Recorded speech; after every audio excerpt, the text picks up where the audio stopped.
Okay, thank you Excellent. all for coming today. Welcome and thank you for joining us for 15 websites to know for 2025. My name's Lorna Ryans, and I'm the Assistant Technology Training Librarian here at the Greenwich Library. And our presenter today is Rich Malloy, who's been with us many times. Rich has an MBA and works as a computer consultant based in Greenwich. Formerly, he served as an adjunct professor at Norwalk Community College, where he taught computer applications. For the first half of his career, he served as a magazine editor, as executive editor of Byte magazine, and editor-in-chief of Mobile Computing magazine. He is a Microsoft certified expert in Excel and Word.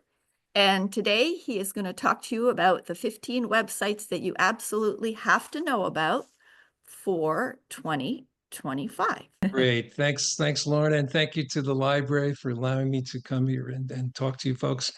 It's good. I'm down in Florida. Unfortunately, wish I was up there to see you all, but we'll make do down here. Okay, good. Thanks, everybody. Topic today is a very interesting one. It's about the websites that people should know about that they probably don't, and it's a very important thing because our lives are pretty much now on the web, and it's good to see everybody interested in this topic because it is a very important one.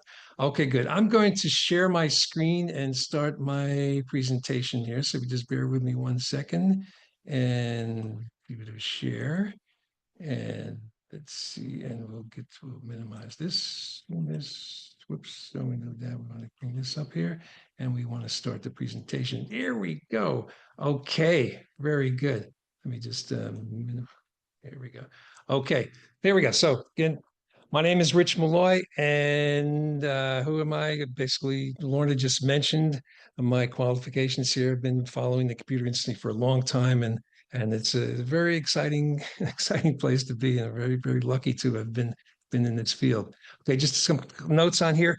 The slides, a copy of the slides are available on my website, which is techhelptoday.com. If you go to the videos page, techhelptoday.com/videos, you can download a PDF copy of the slides. So if you want to look at those later on and see the information, you could do so then. Okay, as Lorna mentioned, there's also video that's being recorded right now. So this will be, I think it'll be available on the library website at some point later on. And if you have any questions, okay, as Lorna mentioned, just put it in the chat or the comments, whatever that, and we'll take care of that. Okay, good. Now, there is some confusion sometimes between websites and apps, okay? The websites, of course, are on the internet. They're accessible from anywhere and from any device, and they're pretty good like that.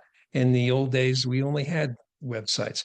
Now, of course, we have apps, and they're convenient. They're on our phones, and we can use them to access things directly. Okay, the problem with apps, though, is they can access certain data on our phones, like our contacts and various things. Where are we going? Our phones are keeping records of everything we do in life, and sometimes they may record things, and we don't know exactly what the apps do.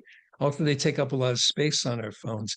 So I prefer to go, if I have a choice, use the websites if I can, because it's easier to do it. I don't have to load an app on my phone. But some people do like the apps. Now, a lot of the websites we are going to talk about today do have app versions.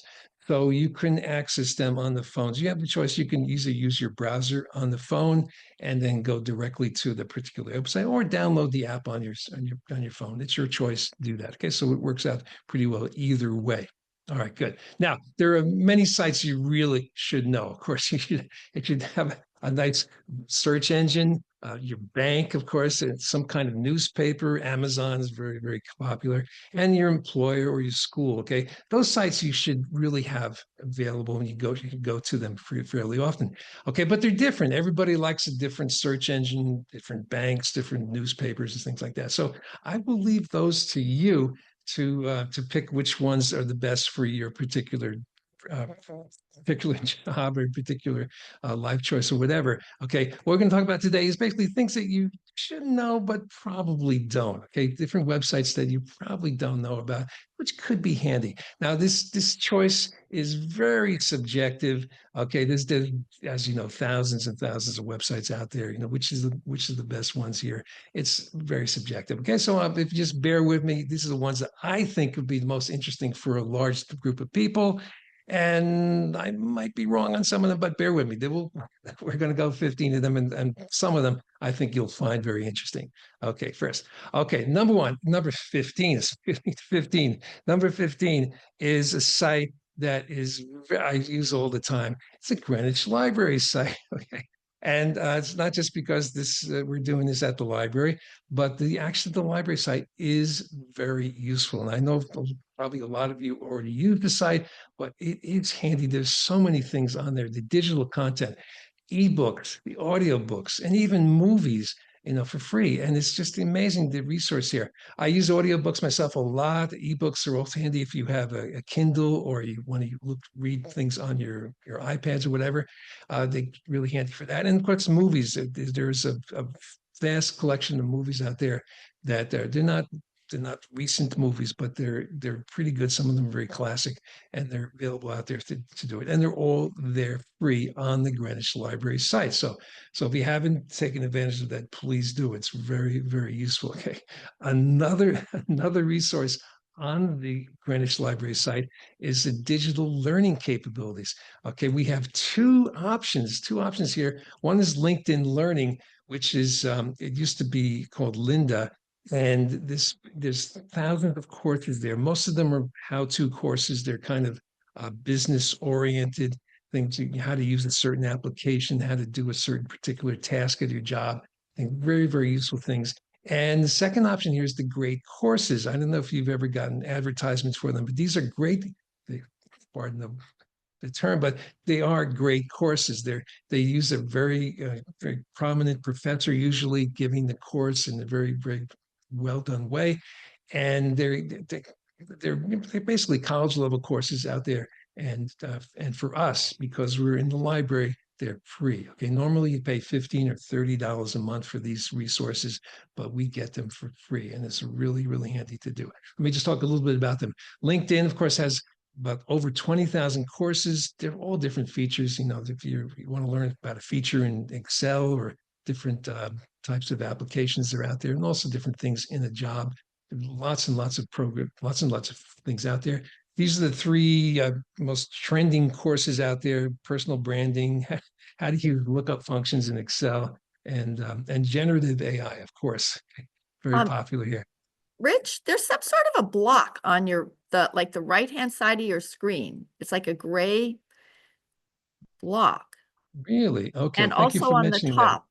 top Let and me. right side. And I thought at first it was part of the slide, but it's covering up the title there. Is That that took any it off better?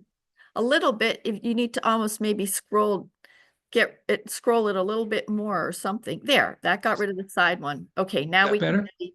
Yeah, there's a little tiny strip on the top, but we can pretty much see everything right now. Okay, thank you. Oh, interesting. Let me see if I can get rid of that. No, that's from Zoom. Let me see. Whoops. Anyway, well, Sorry to okay. Okay, no problem. Please do. Appreciate that. Thank you. Another site on the library is Mango Language Training. Okay, as we travel around the world and we interact with people, even here in the US, people who speak different languages, it's very important that we be familiar with other languages. And this is resources, again, it's available on the Greenwich Library site. It's an interactive learning. It's free. Normally you'd pay extra for it. It's very, very nice. And there are some other choices out there in the world, Duolingo and Babbel, but you have to pay for those. And in any case, the Mango is a very nice thing to do and just to try different things. If here's an example screen, you could say it shows you, the English and then the French version of this particular thing.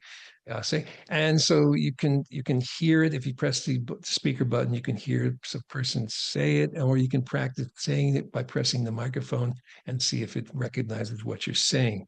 So it's a real handy thing and very interactive thing. It works really nicely. So I highly recommend that. I'm going on a trip later this year and I'm using it myself. So it's a very, very useful thing to take advantage of. Okay, good. So now is a site that's not on the Greenwich Library, but still a very, very useful one. We're at a time right now where a lot of the planets are all visible now in the evening sky. And we can see them. They're all lined up there. And you say, well, where exactly are they? Well, you could use this app, sorry, this website here, Stellarium, and it will show you. For example, it's got a little personal planetarium. It shows stars, constellations, and planets. And here's an example screen. You can see this is a view last night. And you can see there's Mars and there's Jupiter and the moon. The moon's going to be higher. And you can see um, Saturn and oh, interesting. Okay. And so you can see down below Venus is already set, but if you do it earlier in the evening, you'll see Venus and possibly Saturn as well. And it's very rare to see all these planets lined up in this particular configuration. So take advantage of it to see. We can also see, you can see the Orion, there's the belt of Orion, there's 3 stars right over here, and there's the Sirius right here, and there's Canopus. And normally you can't usually see Canopus from Greenwich, but I'm down here south, so it is visible here. But in any case, the Sirius is a very bright star. And you can see this little thing over here, this little feature right here. Oh, here's the constellations, and you can see how it works there. And this little feature right over here. What's this little thing here? Okay, what that could be? Well, that could be a galaxy, or it could be here. It's Pleiades, okay, which is a tiny little star cluster. And the nice thing about this particular website is you can zoom in and see any particular thing. So if we zoom in on Pleiades, and you can see there, it looks like that. And you see there's a lot of stars there. Now they call Pleiades the 7 sisters. Is actually 2 of the stars are very close together, so people can sometimes think there's only 6 stars there. But it's a pretty interesting feature if you've seen it in the sky.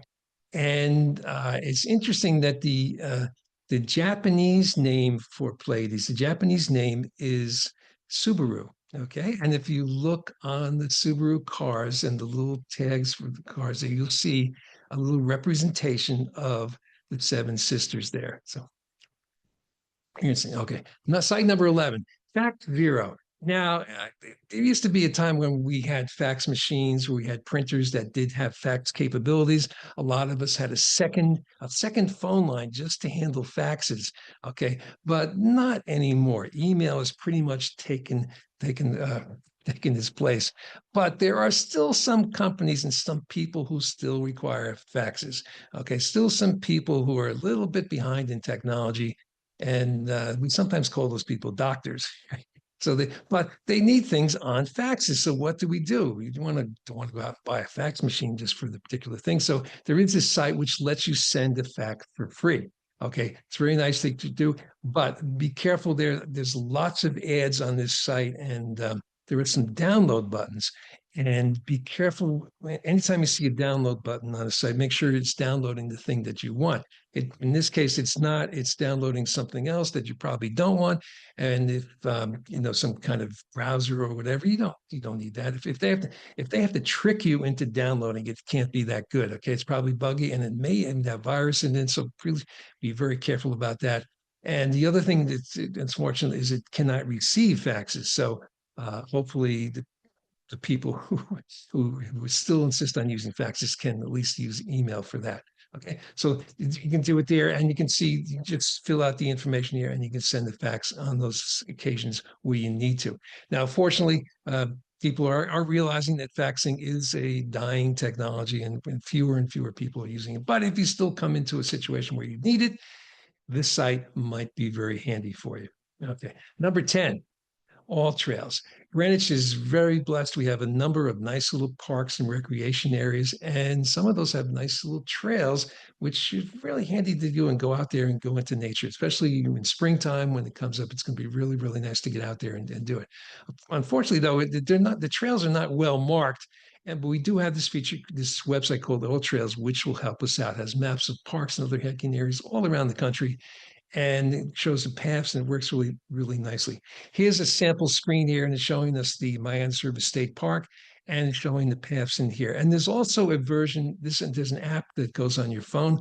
So you can plan using the computer to check out where you want to go. But then when you get there, you can use the app on your phone to see where the particular paths are and make sure that you're on the right path. It's pretty nice. It'll show different paths. It'll show the rating for the paths, how easy it is, and you can pictures and stuff. So it's a really nice little feature. And I learned a lot.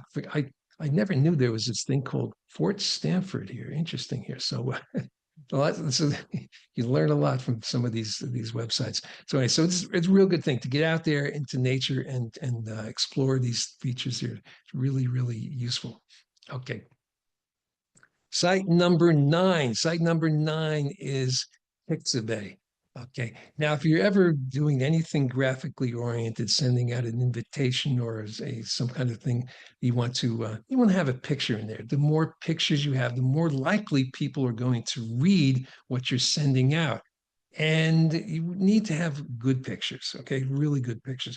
And so how do you get good pictures? Well, you can hire a photographer, or you can go on one of these stock services, stock photograph services, where you can just you can download pictures there, but they cost about $10 to $20 each.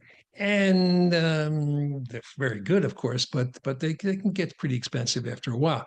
But there are sites that have free pictures, and this is one of them, Pixabay, which has a big collection of pictures, thousands and thousands of professional photos and videos, all of them free. Sometimes they'll ask you to show permission where you got them, but it's just all free, and you can take advantage of these pictures. They're really, really nice. There's an alternative. Pexels is another site that's very good too for getting pictures. And between these two, and you can find some, in whatever you're looking for, probably something that would be close to what you want to use. So you can take advantage of that, and it works really nicely there. Here's a sample picture, a sample screenshot from Pixabay, and you can scroll down, and there's dozens and dozens of pictures there. You can see this nice cat picture here, a very beautiful cat there. It's really nice, and it's really, really nice pictures. And you can use them as backgrounds or things. There's also nice little drawing and things you could use as well. Very, very handy. So we'll take And advantage by of those too. free, I think you mean that people can use them for things without violating copyright, right? Yeah, That's there's the no important copyright thing. on there, so you won't have to worry about uh, being breaking any copyright there. So it's a very nice feature. So you don't have to worry, because sometimes you don't want to violate someone's copyright, and so this way it's very simple and easy. Really nicely good. Okay, site number 8 is now we sometimes we need to use our own pictures. We want to get a particular thing, and it's not available on the stock services, so we have to take our own pictures. And fortunately, our phones now have really good cameras built into them. But even with a really good camera, sometimes the picture needs a little work. We need to edit it and fix it up a little bit. So there is this website called Pixlr, which is a really nice online photo editing. You don't have to download a program into your computer.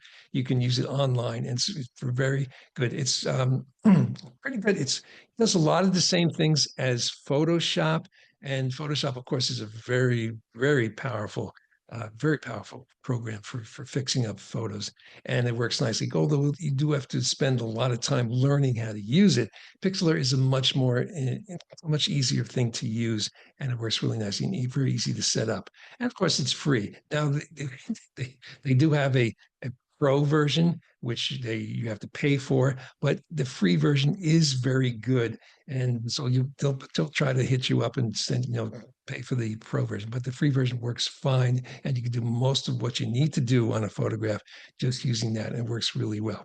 Here's and so sorry, there are other examples. Canva is a very popular one as well. And again, there's a pro version of that as well, and they're constantly trying to get you to upgrade to that, but use the free one. It works well enough. Okay, here's an example here. This is an old picture of me, and it was taken on an iPhone, and you can see it's way overexposed and not very good. So let's see if we can fix this up a little bit using Pixlr.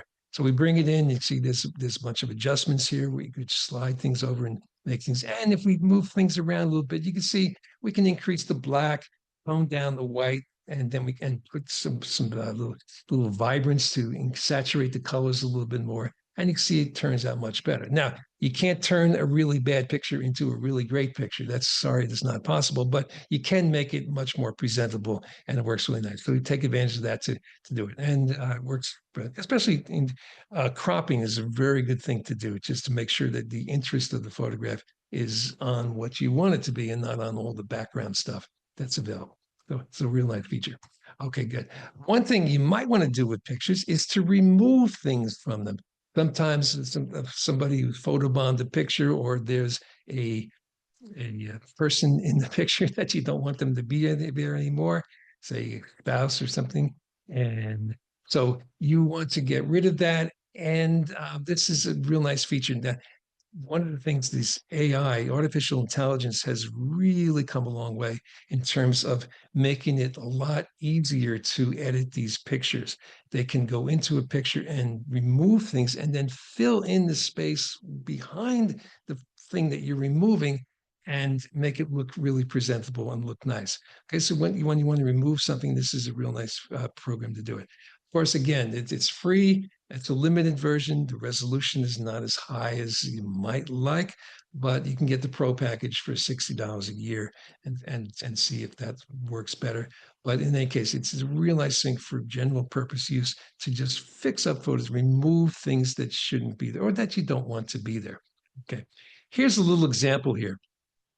This is a stock photo from I think from Pixabay, and you can see it's a nice picture, and there's a guy walking across in the front there, and he's got some luggage. And actually, that man there adds a certain amount of interest to the picture, because we like to see people in pictures, and it also gives you a hint of the scale, how big those columns are. So it's a very important part of this picture. But let's say you want to get rid of that person. Okay. You want to remove that person from the picture. Okay. So how do we do that? Well, we have this program, we have this website called Magic Eraser. And all we need to do is to go in there and just put a brush over it and brush over the area that we want to remove. Okay. That's it there. And then we click the black button that says erase, and boom, it goes away. And look at that. It fills in all the detail, the tiles behind the person there. It's really amazing. If we zoom in a little bit more, you can see it's got all this thing, the tiles. I think it's really incredible. And if you see, if we bring back the guy, there it is there. Okay, there he's gone. It's amazing how it does that. So it's not perfect, okay, but it does get rid of a particular thing to make the picture a little better if that's what you want to do. Okay, so it's a real nice thing for cleaning up pictures and getting rid of certain features that you don't like. Okay, not perfect, okay, but again, it's free. So how can you do better? Okay, number Rick, 6. Yes. somebody is asking if Pixlr is better than iPhoto, or is it just another alternative for people who don't have iPhoto? It's an alternative if you have iPhoto on your phone and you like that and use it. The Pixlr will do more things than iPhoto will. For example, if you want to incorporate text onto a picture, put a little caption below or above a picture. If you want to add other photographic elements or add some graphic elements, you can do that as well. iPhoto, I think, does not allow you to do that. It's great for fixing up a picture, but for enhancing it with other graphical elements, you're kind of stuck there. So Pixlr will do all those things. Think of it as like a very simple version of Photoshop. We're able to do a lot of different things that iPhoto, it can do a lot, but Pixlr will do more. That's a good question. Good. Okay, good. So website number 6, okay, is DuckDuckGo. DuckDuckGo, if you haven't used it, when you're doing a secret search, Google will record every search term you use. Okay, anytime you search for something, Google will record it. Right. And if you're sharing your computer with someone else, just be aware that that other person can see what the things you've looked up. And also all the people at Google can look and see what you've been look up. And also when you look up something, Google records that and says you're interested in this particular thing. Say, for example, you're looking up ballet shoes or something like that. And Google now says, this person is interested in ballet shoes. And guess what? Now you're going to see a lot of ads for ballet shoes. And maybe you don't want that to be the case. Okay, so what you can do instead of using Google to search for things, you can use DuckDuckGo. Now, DuckDuckGo says it will not record anything that you're looking for. So if you look for things, it just forgets it, and you can go on there and look for things and not worry about it. Now, can you trust DuckDuckGo? I don't know. They say they're not going to record it, so we'll take them at their word. But it's a nice feature to be able to do it, and works pretty nice. Now, when you go there, they do. It's one of these free services. Okay, so they try to even free services need to make money. So what they do is they try to promote other things. For example, they're trying to get you to download their browser. I've never used their browser. I don't know if it's good or not, but in any case, I'm perfectly happy with the one I'm using. So I don't need that one. Also, they want to make DuckDuckGo your default search engine. Well, that's nice. Thank you. But I get along well with Google usually, and I'll stick with that for now. But DuckDuckGo will be handy when I'm looking up something that I don't want other people to know about. So it's a nice little search engine to be aware of. Okay, so you just disregard those big buttons there and go up into the search bar at the top there and from the search bar here and just type what you want to do there and it'll find it. And the search results are pretty good. I haven't done any tests with it compared to Google, but it seems to find a lot of stuff that I need to find. So it works pretty well. Really nice. So DuckDuckGo, we're very good for looking for things up. Site number 5, 10-minute mail. This is a nice feature here. When you don't need any more email, a lot of times you go to a particular site. For example, maybe you're flying on Turkish Airlines and you want to check some of the information about your flight. So you need to go to the site there. And for example, the site wants to get your email address. Why do they want your email address? Well, they want to be able to send you ads and things like that. And you're only going to be using this site once for this particular flight. You'll never use it again. You don't want to be receiving email from Turkish Airlines for the next 10 years. So what can you do? Well, you can use this particular service here, which if you go to it, it'll create a temporary email address for you, which lasts for 10 minutes. Okay. And you can use that. So instead of putting when the Turkish Airlines or whatever site asks you for your email address, you don't have to put in your real email address. You can put in this temporary email address, and then they'll send a message to that site, to that address, to verify that you're actually at that address, and you'll see that, and you can just respond to it there. Take the little 6-digit code that they send it back to Turkish Airlines or whatever, and now Turkish Airlines thinks they have your email address, but they don't. Okay, they don't. But you have access to the website and all the things you need to do there. Okay, so it works really good. And it's really annoying when a site that you're really not going to go to too often wants to get your email address. It's just really annoying. So how it works here. This is an example here. You go there and it gives you this temporary email address. And if you can see this is pretty complicated here. Look at this thing. Is a huge thing. Okay, so you just copy this, press this little button here on the left to copy that. And when the site asks you for an email address, you pop that in there. Okay, they will send you a response to make sure that you're actually at this particular website, at that particular email address. And over here in this inbox area, you'll see the one appear. There'll be a message there. You click it, you'll see the message from the Turkish Airlines or whatever, and you can say, okay, that gives you a 6-digit code, and you just copy that code and pop it into the particular place on the website, and now Turkish Airlines will be happy, and you're happy, and everything's good. Now, if you need more than 10 minutes, fine. You click this button over here, and you can get 10 more minutes, and like if you can increase the limit is like an hour, but so it should be plenty of time to do it. So it works really good for that. Also, some people use this for doing secret email. If they want to send something to someone and they don't want anyone else to see it, both parties will set up temporary email addresses.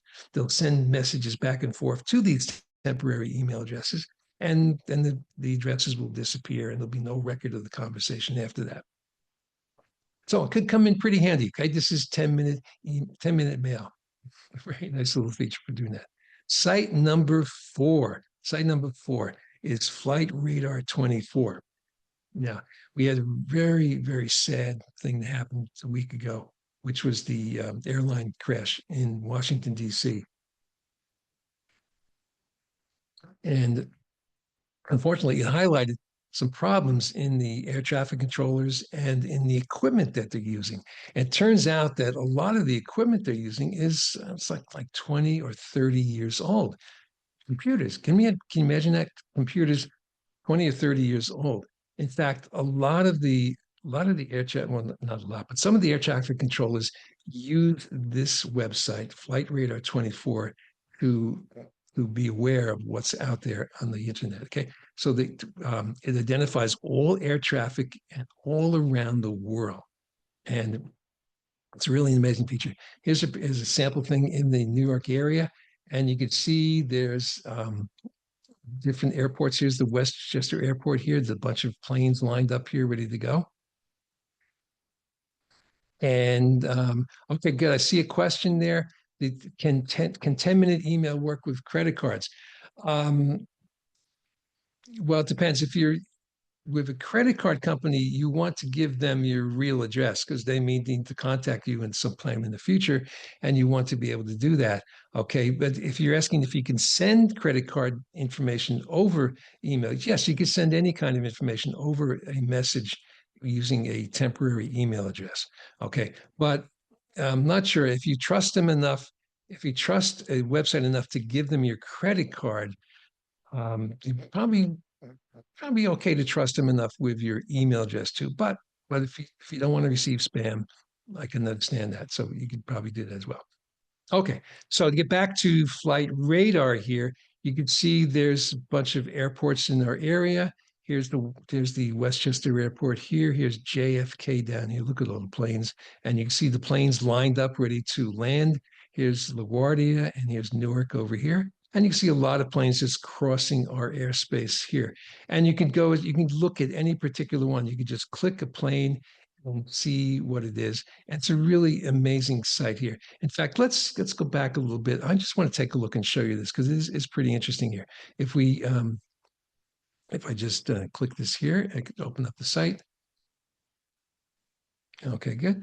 And now we are live, and you can see, let me just max this out here. And you can see the planes are slowly moving around here. And for example, here's one here. If I, whoops, sorry, we zoom in a little bit. Okay, and here's a plane here. Looks like it's going to land in Westchester. Let's take a look at it, okay? I'm just going to click this and get information here. And actually, it just took off from JFK and it's going to Pittsburgh. Okay, what's wrong about that? How about this one here? This one here, it looks like this one's going to land in Westchester. Yeah, okay, this is from Atlanta. It's going to land in White Plains. You see a picture of it right there, and it's going to be landing any soon. Let's take a look at this one right over here. This is from Washington going to Burlington, Vermont. Wow, interesting. I didn't know they had flights like that. Okay, good. So there. So you can see, so this is nice if you're looking around and you're looking up at the sky and you see a particular plane, say, I wonder where that's going. Just again, there's a website, an app version of this available for your phone. So you can take a look at there and see what plane that is, where it's going, where it came from. Very, very interesting site that they have. It's amazing that they have all this data available.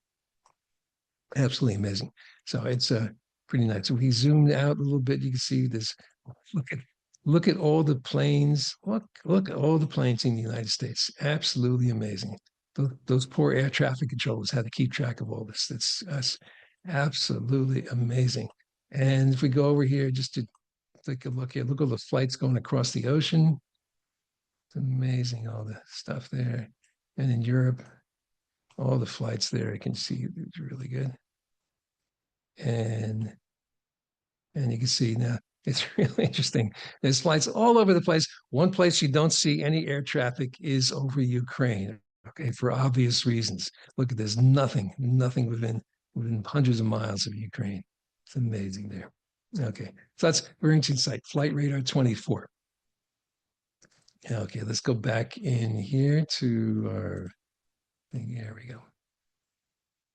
Okay, number 3, our third website, Camel, Camel, Camel. I don't know how they came up with this name, but it's a pretty useful site. I don't know about you, but I buy a lot of stuff on Amazon, and I've noticed that prices do change every time. This is the prices. There's a little discount here, and the prices go up and down. And this site is pretty good because it'll tell you if you're getting the best price. It'll show you how prices of a particular thing have changed over time. And it's very handy. And it's not almost some products do never change their price, but a lot of them do. And it's interesting to know when it changes and how it works. If you go there, for example, this is the Amazon Echo Dot, which I love these things. Okay. Uh, they're great. They play music. They're great. Answer questions for you. They're really good. Yes, they're listening to you, and hopefully they're not taking notes or anything. But they're a really handy thing to have. Okay, the list price here is well, actually we're selling it right now for $49, and and you can see. And if you want to see when it's on sale, you can just click this button here, and Camel will tell you when it goes on sale. And say, well, how much of a sale is it? What kind of prices can you get? Oh my God! Well, if you go down, scroll down a little bit, you can see here's the price history, and you can see the price has gone down. For example, around Black Friday, in the end of November, early December. Okay, it was down. It went from $50 down to $23. Okay, that's a pretty big drop. Then it rose up a little bit to, I guess, about $28, $27 right there. And then, of course, it rose up again right before Christmas. So now we're back up at the list price here, $49. All right, and you can see the other price drops here throughout the rest of the year. I'm not sure why these occurred, but it did. Okay, so just be aware that some things do drop down in price, and that Amazon does keep. And this is with Camel. Keep track of it, where the prices are, and you can expect what kind of price change you can expect in the future. So you can, click that button above and get the price watch to pop up whenever the price drops down below a certain amount. Rich, will Yes. it tell you where to buy something on the internet for the least expensive? Or it just tracks one site? No, it's sorry, it only works with Amazon. Okay. So, which tends to be pretty good. I mean, Amazon's pretty good in terms of the prices. To get lower prices, the there was a site that I think I have to. I remember something way back in the past that there was able to, or said there was able to do that kind of thing, but I'm not sure. I have to. Maybe I'll think of it later. But that's interesting if there are other places to do it. But Amazon is, it's a giant thing. It sells practically everything, and the prices are pretty good there, so it works nicely. Actually, um, yeah, there was an app actually. I used to have it on my phone. You could take it into I used to take it into Costco and take a picture of the barcode of the product, and it will tell me where else it is being sold and what price it's being sold at in those other places. I can't remember the name, but I have to Google that. But that's interesting. That's a good question. Good question. Good. Okay, good. So that's Camel. Again, what a strange name. Okay, there we go. Okay, number 2. This is a really useful site here. We have tons and tons of entertainment options available to us now. And this thing here, justwatch.com, is a great way to see where something happens.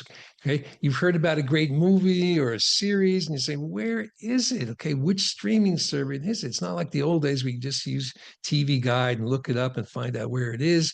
Okay, you have to kind of look around and see, and it gets to be a real problem to do it. So this website here, justwatch.com, it solves that problem for us most of the time. It'll show us where a particular thing is.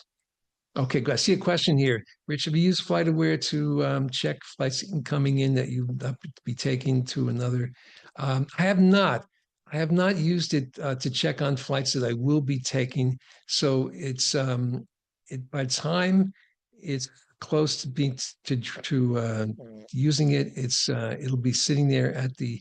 It's a good idea to do it when you're at the airport to check on the flight as it's coming in or as it's at the gate waiting for us. But I have to do that in the future, but I have not done it so far. Good question.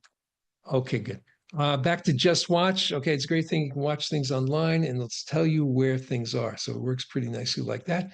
And for example, if you go there, you can see there's a movie came out recently called Saturday Night, which I think is about the first show of Saturday Night Live. And it looks interesting. Okay, it was in the theaters. Okay, and I haven't been. I've been into.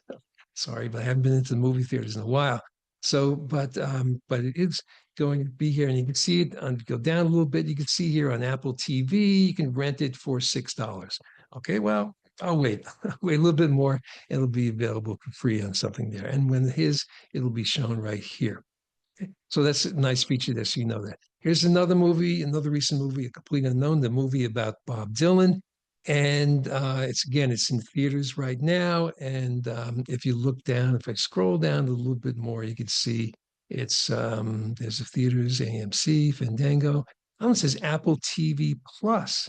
It says, okay, well, it's there. Well, turns out this is a mistake. I checked on Apple TV Plus and it's not there. It says it's coming soon, but it's not there yet. Okay, so it does make a little mistake there, but it is pretty useful for telling us where things are if you're looking for things. Okay, and you can also do a search for particular movies and it'll show you where things are going to be playing. And you can just go there and say, and it's very helpful to find out with all the things going on where you can go to find stuff.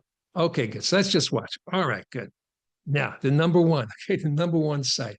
And this site is, if you haven't used it, please do, because it's a tremendously useful site. I use this all the time and it's just amazing. Every time I use it, in fact, just get amazed at how it can do things, of course. And that is ChatGPT.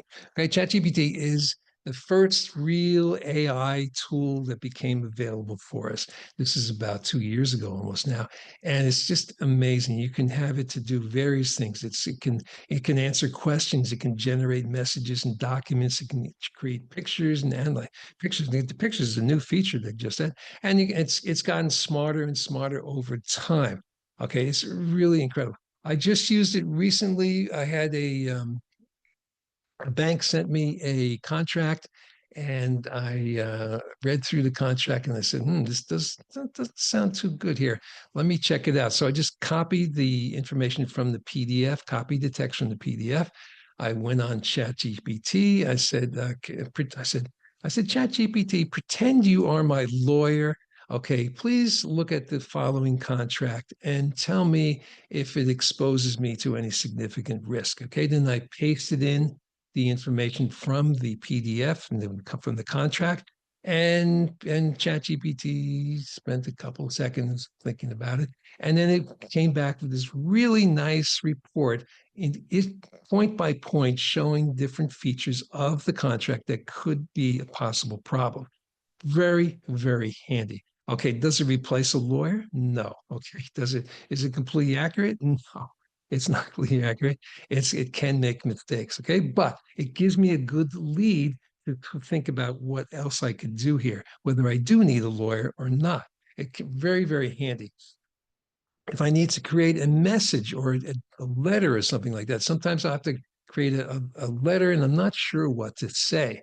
All right, so I'll ask ChatGPT. I say, please create a letter. For example, I recently had to we had to we were hiring someone where we had a good candidate, but we had a better candidate, so we had to tell the first candidate that sorry, but we're not going to use him. Well, what do we say to that? Well, I just wrote the information to ChatGPT. I said, listen, we got this great candidate here, but we found someone better.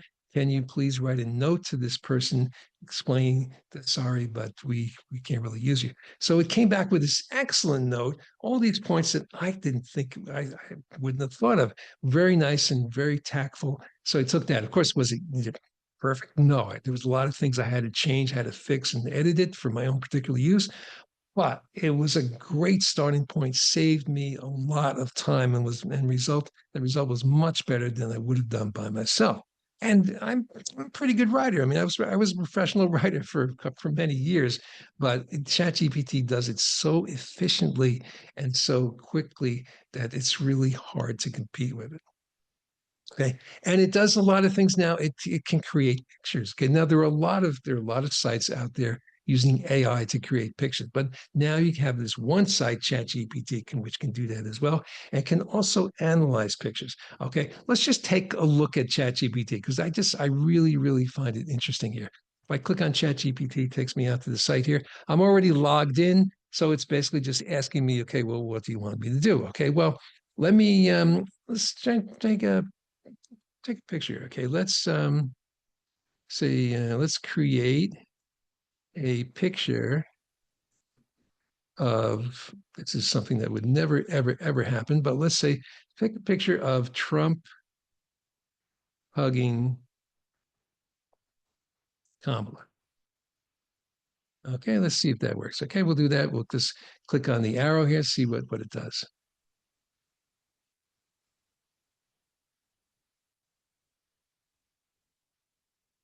Okay, well, no in real life, obviously. Okay, good. And so it uses Stable Diffusion Web to create this picture here. Let me just zoom in here and see what it looks like. Well, not bad, not bad. Never would happen, but it does create a nice little thing there. Okay, very weird. All right, good. So let's go back here. All right, good. Okay, good. So it can create pictures really nice and easily. Now let's see if it can analyze a picture. Okay, I've got some pictures. Let's see if I go here and go here. Let's see, I've got some pictures here. Let's say this picture B here. Okay, I want to see what this is. Okay, what kind of flower that is there. So do this. So what I'm going to do is go back into ChatGPT. Whoops. And I'll say, what kind of plant is this? Whoops, plant is this? Question mark. And plus button to upload a file. And I'll go down here. Is this? Here it is right here. Just click this picture right here. Click on open.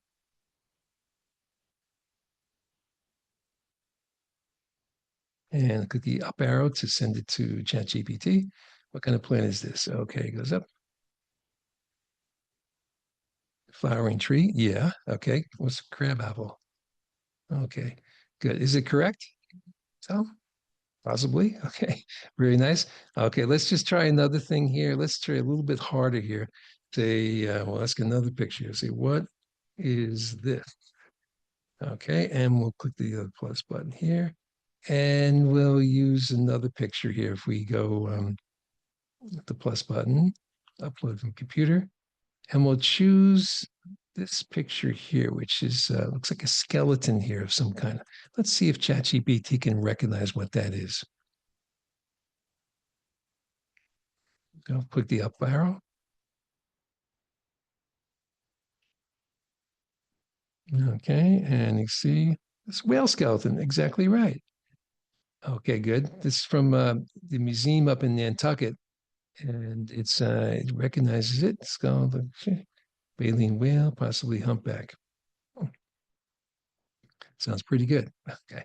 Very nice. Very nice. It's able to handle something like that. Really, really good. Okay, great.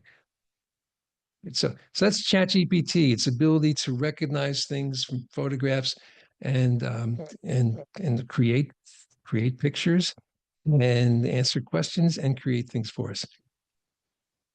Yes, a question here is about, do you have any privacy concerns about uploading photos or files to ChatGPT? Yes, this is a big issue with ChatGPT and possibly with other AI features as well. Whatever you send to ChatGPT becomes part of its library of information.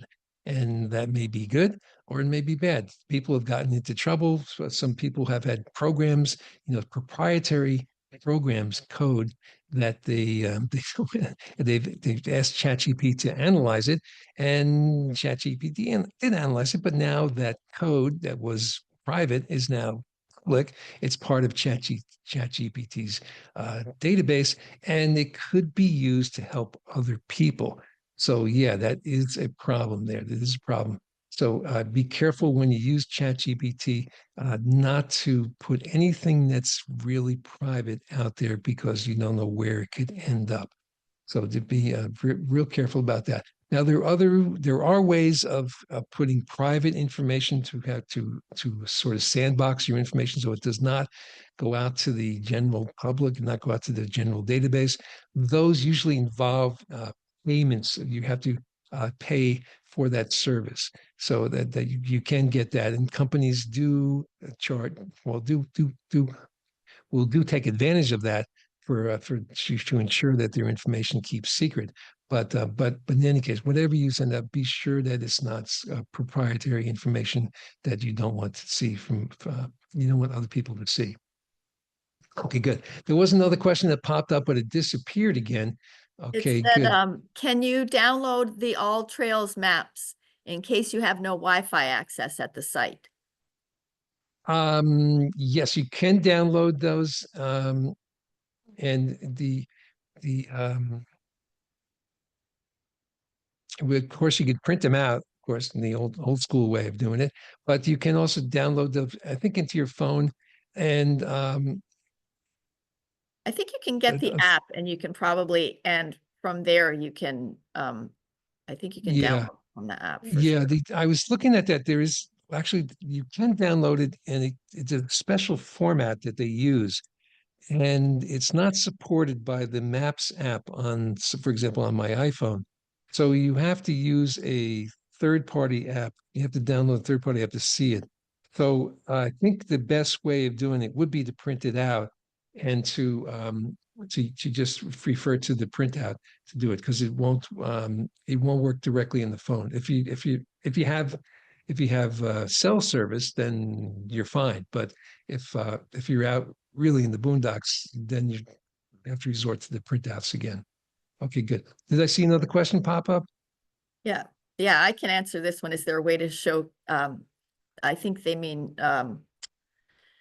if there is a way to show movies from the Canopy app on your TV? Yes, there is. Download the app Yes. on your TV and it'll link up with the app that you have, with the account that you've already created with the library. We can show you how to do that if you come into the library or give us a call. I've allowed people to unmute themselves if anybody wants to ask a question. Just speaking, feel free to unmute yourself right now and ask.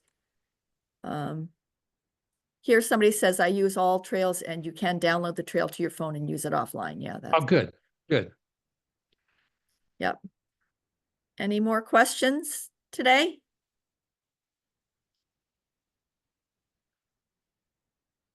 Okay.